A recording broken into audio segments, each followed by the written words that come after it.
could let's start by the simple questions of for me is, how do you pronounce your name? My name sounds like Anna with an S, Sanna. Thank you. So nice to meet you. So you asked me very nicely in the email to Sanna how to say my name. So my first name is Lan Thao. It's 2 words, but when I sign off, it's just abbreviation.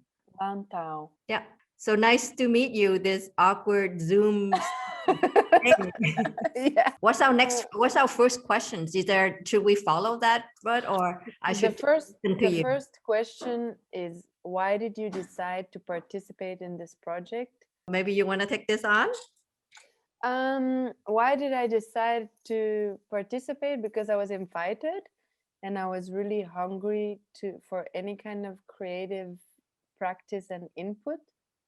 And I'm always very keen on collaborating. Definitely these last few years, a lot of my work, I mean, first it was something I did in my personal project by trying to collaborate with the people I was photographing or working with.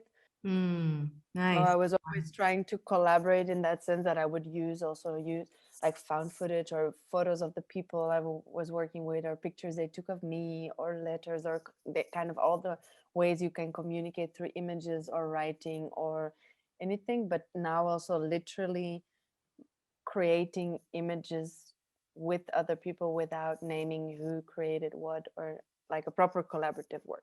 I think the aspect of thinking through art, what art practice could be, is very different for me.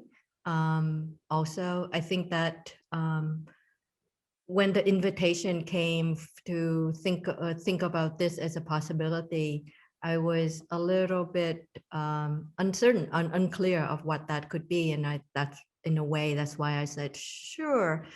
Because I have been collaborating with my life partner for over 20 years now, but I know from working together with my partner, my collaborator, is that collaboration opens me up to different ideas and tangents and things that is unexpected through discourse.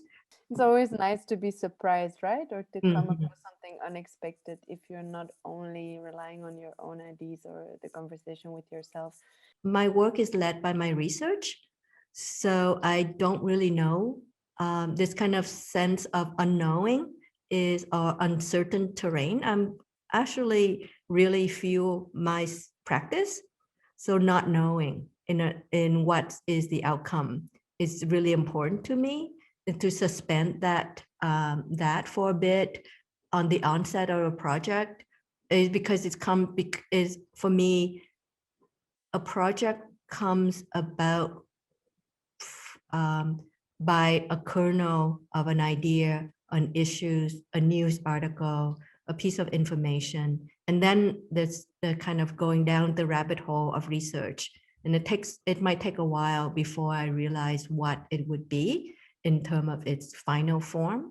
The next question is, do you find yourself utilizing any aspects of the digital for your practice? The short answer is yes. We've been practicing and anything, the Zoom, the computer, for research, for internet, emails, video recording, cell phone recording, all of that. So what about yourself? With me, not so much. I think I'm really interested in like exploring the virtual space, not so much from the limitations of the situation due to COVID now, but more because I already saw potential there before from works I saw other people do. Been invited to ITVA Doc Lab, which is a really interesting space. It's part of the Documentary Film Festival in Amsterdam, and they explore a lot of different media, and there's a lot of projects there that really challenge your experience as a viewer or a partaker, or it's more participative projects or interactive, but a lot also virtual or digital. And I think that really sparked my interest for it. But at the same time, I'm very low level when it comes to technical things, if that's not obvious yet. So I think I lack the knowledge to truly explore that space.